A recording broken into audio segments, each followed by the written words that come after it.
Halo Mbak. Halo Ndri, Waalaikumsalam. Ketemu lagi nih kita. Ketemu lagi ya, kan tadi janji saya kepingin nanya Mbak Chandra balas dendam. Ganti. Boleh, silakan Ndri. Enggak sih, sebenarnya cuma cerita-cerita aja Mbak, santai gitu ya.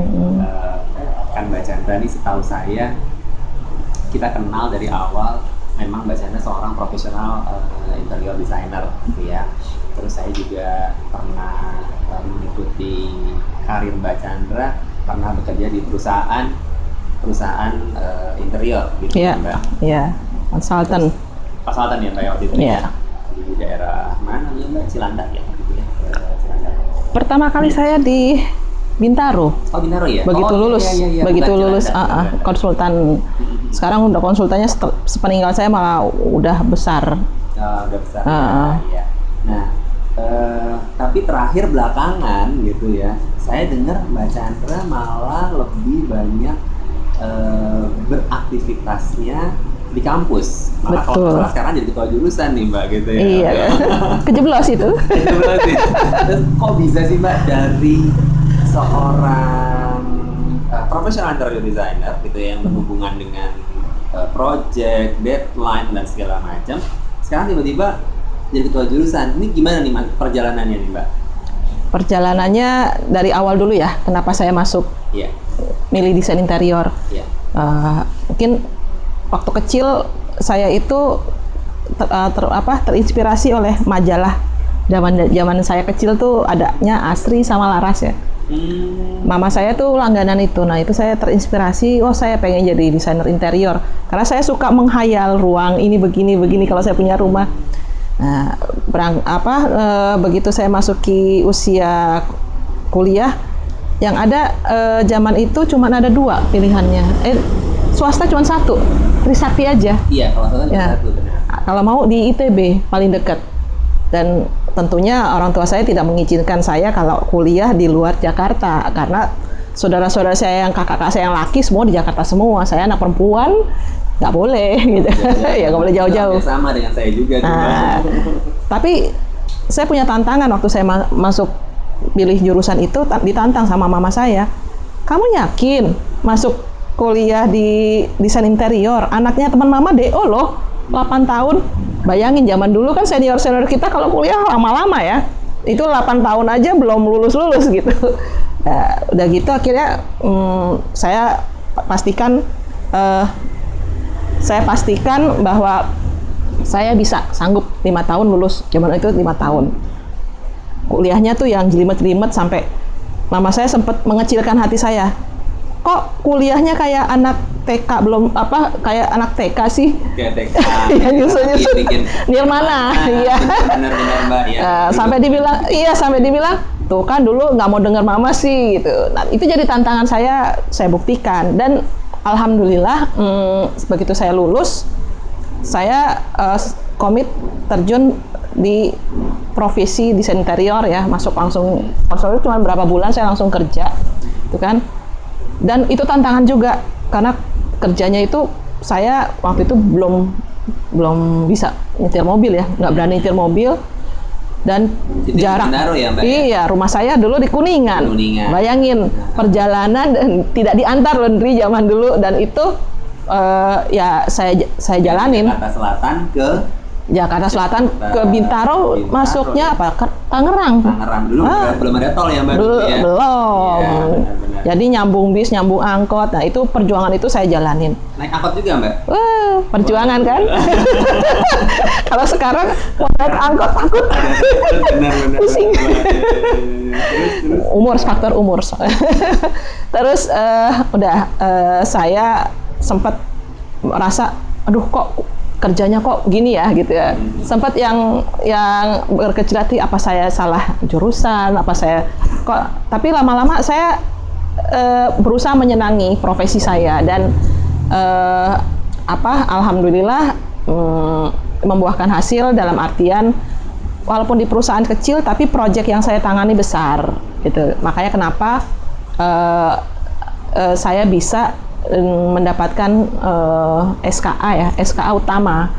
Nah, karena dilihat dari proyek-proyek saya. Jadi saya tidak melihat dulu itu perusahaan itu menggaji saya berapa, yang penting saya kerja dan saya menyenangi profesi saya. Oh, waktu Mbak mendapatkan SKA itu masih di Bintaro? Enggak, saya sudah kerja di Arcadia, di Arcadia waktu itu.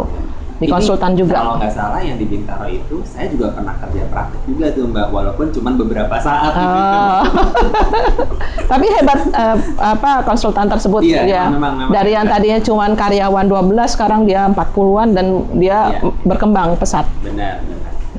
Malah teman kerja saya itu abadi ya, Mbak Iis. Mbak Iis, benar. Makanya waktu itu saya sempat di mentoring juga sama Mbak Iis di perusahaan tersebut, gitu ya Mbak. Ya mungkin bersama ya Mbak. Cuma kalau saya waktu itu kerja praktek sih sebenarnya, karena jauh dan juga ya karena jauh lah, karena waktu itu jarak dari rumah saya ke sana kan juga lumayan jauh dan agak malam juga ya Mbak. Iya.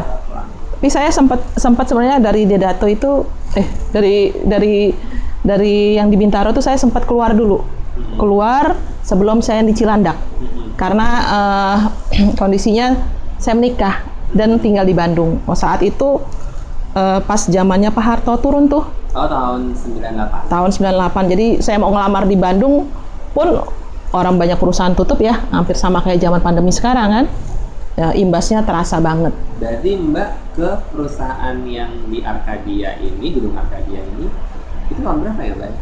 Arcadia itu setelah tahun 98 ya, sekitar tahun 99. Nggak lama ya? Nggak lama. Tapi di sana berapa lama Mbak? Di mana? Arcadia. Saya 4 tahun. 4 tahun ya? 4 tahun. Dedato berarti 4 tahun juga? Dedato saya 95 lulus, 2 tahun saya kerja, nikah, keluar. Oh, jadi yang lama justru malah di Arcadia ya? Ya, jadi saya sebenarnya keluar itu karena ada pasalnya. Jadi bukan karena saya nggak suka kerja di situ, bukan. Saya kalau namanya kerja, saya dimanapun saya dedikasi penuh gitu ya. Cuman karena memang kondisi udah di Arcadia pun saya juga terpaksa resign juga, bukan karena saya keinginan saya mau pindah kerja, tapi karena memang mungkin kodratnya wanita ya. Kayak saya ini termasuk yang agak susah punya anak. Saya 6 tahun kosong, dan akhirnya saya memutuskan lebih baik saya fokus ke anak waktu itu. Jadi sambil jalan ya alhamdulillah saya kerja dari rumah aja sambil ngurus anak, ada aja. Tapi di perusahaan Arcadia? Enggak, saya freelance. Ini sudah selesai, lalu freelance. Saya freelance, jadi bekerja di rumah. Jadi memang saya tidak menjemput bola seperti yang lainnya, tapi saya dari link yang saya punya banyak yang datang ke saya untuk minta tolong dibantu ngedesain apa ya. Saya kerja dari rumah. Paling tidak dalam sebulan saya walaupun kerja dari rumah, saya tidak hanya bisa menghasilkan sendiri lah ya. Nah, kok bisa kecemplung di dunia pendidikan tuh gimana Mbak? Itu juga nggak sengaja juga gitu ya. Saya sebenarnya iseng-iseng aja gitu, ada lowongan, iseng gitu ya. Ternyata tahun berapa itu Mbak? Tahun 2008 ya. Oh, 2008 ya. Sebelumnya saya sempat juga di suatu perusahaan yang bangun Novotel Bandung. Saya jadi in-house designer sebelum saya terjun sebagai pengajar gitu kan. Berarti tahun 2008 itu daftar atau emang sebelumnya sudah ngajar juga Mbak? Belum pernah. Jadi tahun 2008 itu? Iya, starting as a lecture. Itu pun juga saya cuman dosen tidak tetap yang seminggu 2 kali. Seminggu 2 kali, selebihnya saya berpraktisi. Waktu itu saya sambil juga di perusahaan kontraktor, jadi design and build ya, ngebantu juga beberapa project di situ. Jadi saya memang lebih senang freelance gitu ya, dan juga sebagai tenaga ahli di satu perusahaan juga ada di konsultan. Jadi saya sebagai partner associate juga sambil saya ngajar.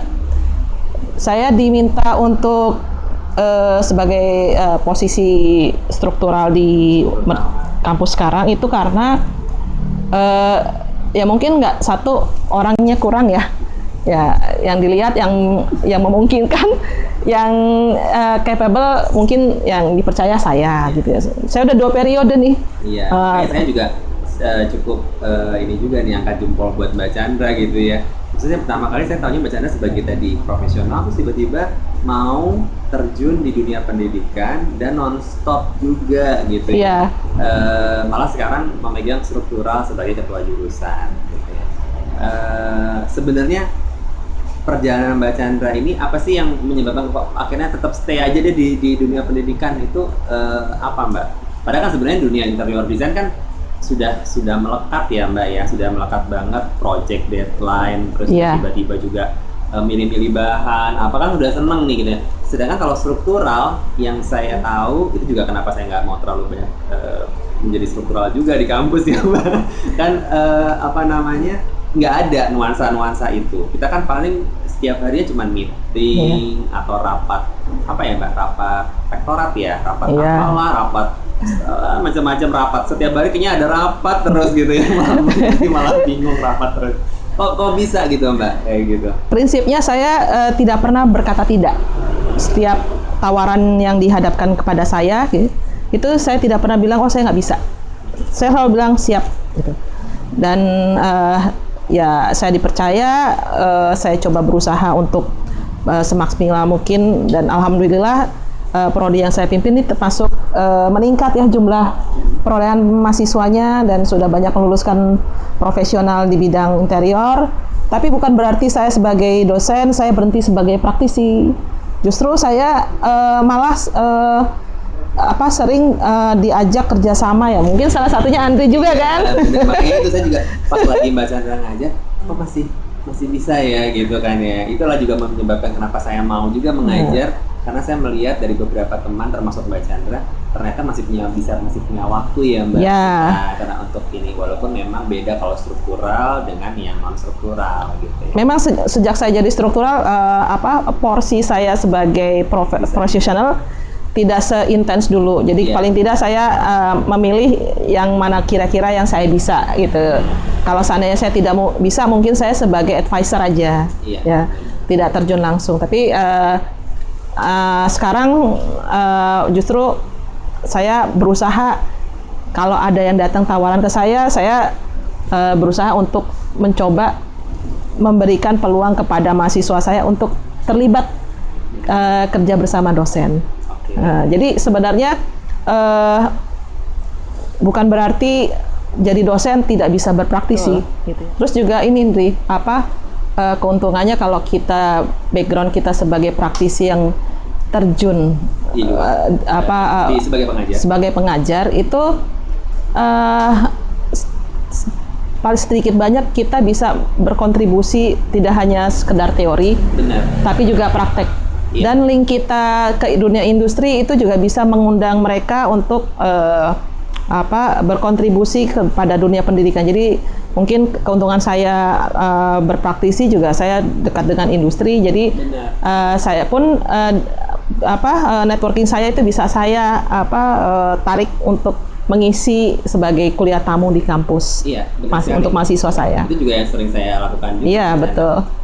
Malahan berbenefit untuk keduanya. Iya, betul. Dan juga dari segi benefit untuk industrinya sendiri, malah mungkin mahasiswa akan mengenal produknya, mengenal produk tersebut, dan nanti pada saat yang sudah mulai terjun ke, iya betul. Mungkin kayak semacam semacam tadi sudah mengingat. Jadi mereka akan mengingat, oh bagi kemarin waktu kuliah saya pernah menggunakan material ini buat lantai gitu ya. Sementara proyeknya dia kok pas gitu ya, akhirnya malah jadi bisa ya tadi lah kerjasama, simbiosis. Memang kita harus mengenalkan sedini mungkin industri produk yang sering digunakan terkait dengan dunia interior sejak dini, Indri. Iya. Karena saya merasakan sendiri pada saat kita kuliah ya, mungkin ya zaman kita kuliah apa sendiri, ya kan? Udah kita belum ada handphone, apa kita gambar manual, cari bahan kita mesti keluar, kayak pemulung, betul sekali. Mbak Chandra, dulu saya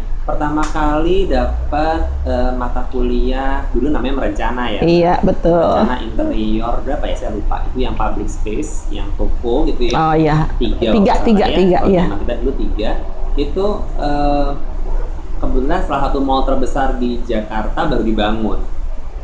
Terus kita bingung nih mau dapetin marmer dari mana. Akhirnya kita jalan-jalan, ada marmer satu diambil minta izin dulu. Jadi kesana kita jadi kayak pemulung ya, Mbak. Tapi sebenarnya itu juga sesuatu hal yang unik kalau menurut saya, cerita tersendiri ya. Iya. Kalau anak sekarang mungkin Dimudahkan dengan teknologi. Teknologi benar. Kalaupun memang dapat material, mereka datang dengan seminar biasanya ya. Iya. Seminar dapat sampel kan gitu ya, Mbak. Ya, itu yang mereka kemudian tidak seperti kita dulu gitu kan. Tapi lucu loh sih Mbak, benar-benar kalau zaman dulu tadi Mbak bilang gambar manual, saya ingat banget tuh dulu ya Mbak, gambar 40 lembar manual. manual gitu ya. Terus udah gitu perspektif 10 atau 8 lembar, saya lupa waktu tugas akhir, itu pun manual gitu ya. Kayaknya tuh kayak satu yang ya sekarang jadi ketawa, tapi apa ya namanya, ya bagus lah gitu ya, satu pengalaman gitu. Beda dengan sekarang yang komputer cepet gitu ya Mbak, salah revisi langsung. Kalau dulu kan kita mesti ngerok dulu ya Mbak, mesti dirapiin dulu, ya, macam-macam di tipek. Cuman kekurangannya kalau semua serba digital, kadang-kadang kita kontrolnya kepada mahasiswa nggak bisa seinten kayak kita dulu. Kita nggak tahu ini benar nggak hasil karyanya dia, gambarnya dia, karena masih bisa dikerjakan oleh orang lain, tim lain, orang lain, benar Mbak, benar.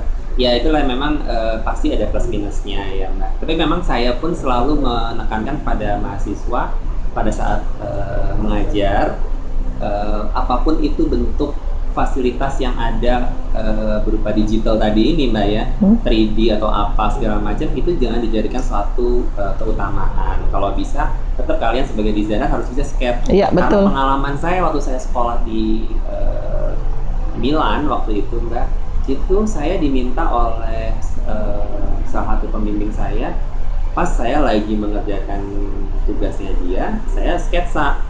Lalu dia bilang, profesor itu, nanti pada saat tugas akhir kamu jangan menggunakan komputer ya, khusus buat kamu sketsa. Sebenarnya sih suatu apa ya, anugerah gitu ya, tapi juga suatu musibah karena yang lainnya udah pakai komputer, saya manual Mbak gitu. Tapi memang manual itu ternyata ada sentuhan tersendiri ya Mbak ya. Dan itu yang saya alami juga pada saat mengerjakan proyek-proyek desain dulu. Ada ininya Mbak, ada apa namanya, perbedaan dengan yang tadi Mbak bilang 3D. Walaupun bisa dikerjakan dengan orang, ternyata suasana di dalam 3D kurang feel-nya kurang ya Mbak ya. Kalau sketsa kan kesannya kita bisa kayak benar-benar memberikan sentuhan desainer kita. Ya kadang-kadang ada juga klien yang maunya manual. Banyak, masih ada sih. Saya masih bersyukur ya Mbak, karena saya kebetulan memang tidak terlalu bisa 3D. Memang di eranya kita, di era kita belum, Dri. Kita belum sih Mbak. Kita cuma bisa nyuruh-nyuruh. Iya, kalau anak sekarang langsung gitu 3D ya. Ya memang tadi itu kembali lagi, alhamdulillahnya saya juga banyak proyek-proyek yang klien saya masih seneng gitu ya, masih seneng dengan nggak mau, saya maunya sketch aja Mas gitu ya. Ya oke lah malah. Ya kalau kita mungkin cepet ya Mbak ya, cuma kalau anak-anak sekarang ya agak susah dia narik pensil. Oke Mbak Chandra, lanjut ke Mbak Chandra. Minum dulu Mbak, kita minum biar santai nih, ada teh. Wow.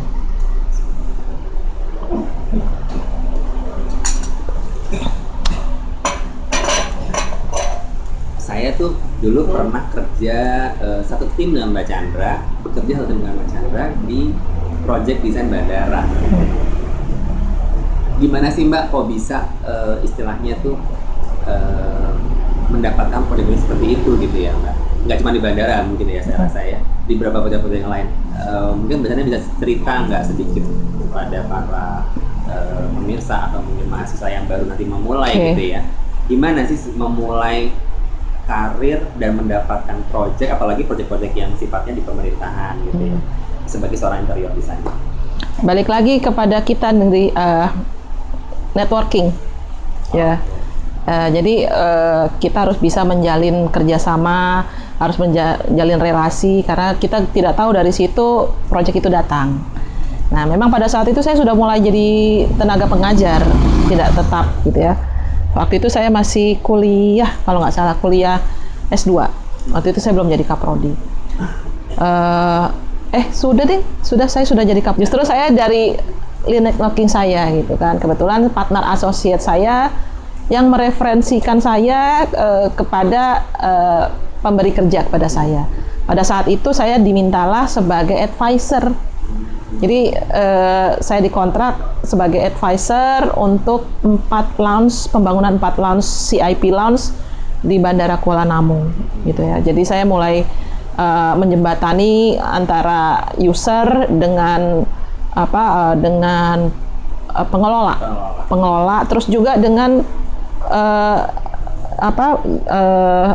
user. Jadi usernya waktu itu yang punya itu adalah anak perusahaannya di Angkasa Pura. Lalu pengelolanya juga yang menang tender itu ada perusahaan gitu ya. Terus misalkan di situ ada 4 lounge terkait dengan BRI Lounge, Mandiri Lounge, terus Blue Sky Lounge, sama satu Mandala. Nah itu saya menentukan tuh, oh ini bisa, ini tidak. Jadi karena intinya ternyata networking ya Mbak. Networking, lagi-lagi networking. Jadi jangan dan networking itu bukan cuman temen ya Mbak. Bukan. Ternyata, iya. Dengan dosen pun bisa jadi satu. Bisa. Ya. Kadang-kadang mahasiswa kita aktif juga di asosiasi profesi. Nah, itu membawa manfaat banget deh buat kita ke depannya. Kita nggak tahu di kemudian hari kita dapat proyek dari mana. Nah, itu perjalanan hidup semuanya. Dan memang kadang-kadang mahasiswa suka, ini khususnya mahasiswa ya Mbak, yang saya coba angkat di sini. Mungkin agak sedikit enggan gitu ya, karena dosen ini agak takut nih, killer atau mungkin keras gitu ya. Padahal sebenarnya mungkin dosen-dosen seperti ini, apalagi mereka yang banyak menjadi profesional atau designer yang bisa membawa mereka nanti mengenal proyek-proyek tadi itu ya Mbak ya. Malah mungkin kalau mereka bagus pekerjaannya bisa kita jadikan tim gitu kan ya. Iya. Makanya saya juga tekankan kepada mahasiswa saya bahwa kalian harus mulai dari sekarang sedini mungkin menjalin relasi dengan banyak orang, baik itu mungkin teman orang tua, teman gitu atau ikut aktif di organisasi profesi, juga dengan supplier. Nah, itu sangat diperlukan karena kita juga nanti dalam terjun di dunia interior ya. Pekerjaan project itu kita tidak bisa kerja sendiri, kita dalam tim, makanya dan nggak bisa milih-milih juga. Dan tidak bisa milih-milih, dan makanya dari dalam kurikulum pun juga kita setiap mata kuliah itu juga harus menyertakan kerjasama dalam tim, karena itu penting banget. Benar, itu yang tadi Mbak bilang ini, Mbak sampaikan ini saya ngalamin Mbak, karena pada saat dulu saya kerja praktek gitu ya. Yang di tempat Mbak Chandra di Bintaro itu gitu kan, karena kan cukup jauh. Lalu saya nanya ke orang tua, akhirnya diperkenalkan dengan salah satu teman dosen, dan ternyata karena memang saya sama beliau dekat gitu ya, akhirnya diperkenalkan juga dengan temennya yang punya di daerah Kampung Hutan itu. Cukup jauh, tapi ternyata dari situlah saya relasi itu ada. Ya tadi Mbak bilang, ternyata kita kalau deket hubungan baik. Nah, menjaga hubungan baik itu cukup. Nah, ini mungkin yang sekarang harus banyak di etika. Benar. Etika, cara berprofesi kita juga harus tahu. Makanya ada di kurikulum kan? Benar Mbak. Memang terus juga bagaimana kita menyampaikan sesuatu sama customer. Kita juga harus menguasai ilmu komunikasi lah kurang lebih. Benar. Dan itu juga memang yang kadang-kadang kendala untuk mahasiswa ya Mbak. Karena berpikir bahwa cuma kuliah aja, atau mungkin ini kan hubungannya cuma nanti kalau di luar kan nggak ketemu. Siapa bilang kalau dunia interior ini kan semacam small world sebenarnya ya Mbak ya. Kayak semacam mengerucut lah, apalagi klien itu juga kalau yang dalam tingkatan tertentu, kalau semakin tinggi ya lingkungan cuma di situ-situ aja gitu kan. Nah, itulah yang mereka mungkin sedikit perlu diberikan informasi gitu ya. Oke, cukup menarik sebenarnya sih Mbak, perjalanan Mbak Chandra gitu ya, dari yang penuh warna. Jadi saya tidak melulu di satu tempat gitu. Iya benar. Saya ingin bisa memberikan manfaat untuk orang banyak juga. Oke. Baik Mbak Chandra, terima kasih banget nih sudah apa namanya Mbak Chandra mau sharing. Sama-sama Andri, saya juga seneng banget. Iya. Diberi kesempatan yang kita bisa bikin sesuatu yang apa ya Mbak, ada lebih info atau mungkin masukan kepada para pencinta interior design khususnya gitu ya Mbak, dan juga mungkin pada mahasiswa. Betul. Untuk tayangan berikutnya. Terima kasih Mbak. Ya, sama-sama banyak Andri. Terima kasih waktunya juga, dikasih kesempatan berkunjung ke tempat Andri. Udah lama padahal nih. Udah lama. Nanti kapan-kapan datang lagi ya Mbak. Sip. Bosan-bosan. Sip. Tentu Andri. Terima kasih Mbak. Assalamualaikum. Waalaikumsalam. Pamit ya Andri. Ya.